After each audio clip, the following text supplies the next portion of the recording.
1500 કરોડના જમીન એટલે કે બિન ખેતી કરાવવાના કૌભાંડ મામલે 4 જાન્યુઆરીના રોજ સુરેન્દ્રનગરના પૂર્વ કલેક્ટર રાજેન્દ્ર કુમાર પટેલને સસ્પેન્ડ કરાયા.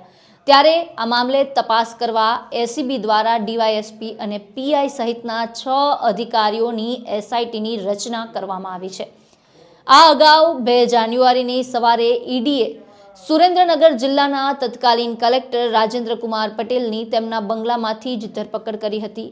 ઈડીની પ્રાથમિક તપાસમાં 10 કરોડથી વધુ રૂપિયાની લાંચ લેવામાં આવી હોવાનું બહાર આવ્યું હતું. એસઆઈટીની રચનાની વાત કરીએ તો ગુજરાત એસીબીના એડિશનલ ડાયરેક્ટર બિપિન આહિરની અધ્યક્ષતામાં ડેપ્યુટી ડાયરેક્ટર, ડીવાયએસપી અને પીઆઈ સહિત કુલ 6 લોકોની એસઆઈટી બનાવવામાં આવી છે.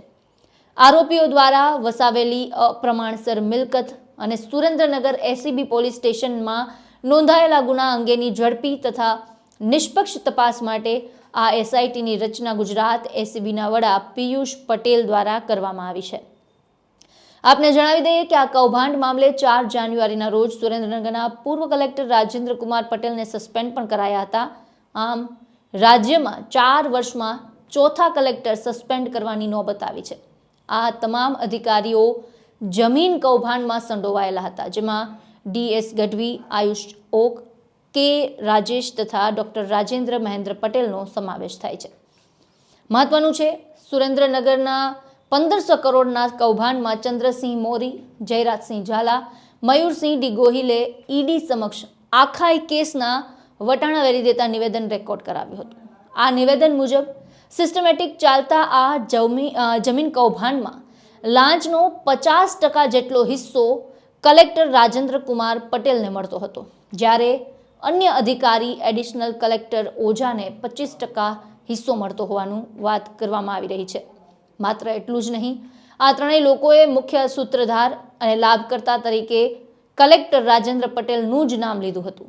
આપને જણાવી દઈએ કે છેલ્લા લગભગ 7 વર્ષમાં ગુજરાતમાં અલગ અલગ જિલ્લાઓમાં ફરજ બજાવતા 6 આઈએએસ અધિકારીઓ સામે ભ્રષ્ટાચાર, લાંચ, જમીન કૌભાંડ, ટેન્ડર ગેરરીતિ અને નૈતિક અધપતન જેવા ગંભીર આરોપોના કારણે સસ્પેન્શન કરવામાં આવ્યા છે. ખાસ કરીને સુરત, આણંદ અને જૂનાગઢ જેવા જિલ્લાઓમાં કલેક્ટર સ્તરના અધિકારીઓ સામે પગલાં લેવાતા વહીવટી તંત્રની વિશ્વસનીયતા પર પણ સવાલ ઊભા થયા છે. વાત કરીએ સુરેન્દ્રનગરના 1500 કરોડના અબિન ખેતી કરવાના કૌભાંડની, તો હવે જ્યારે એસઆઈટીની રચના કરાઈ છે, ત્યારે આ સમગ્ર મામલે તપાસમાં શું સામે આવે છે, શું બહાર આવે છે તે જોવાનું રહેશે. તપાસમાં નવા કોઈના નામ ખુલે છે કે કેમ તે જોવાનું રહેશે. આપનું શું માનવું છે આ સમગ્ર મુદ્દાને લઈને અમને કોમેન્ટ બોક્સમાં જણાવો ને અમારી ચેનલને સબસ્ક્રાઇબ કરવાનું ભૂલશો નહીં.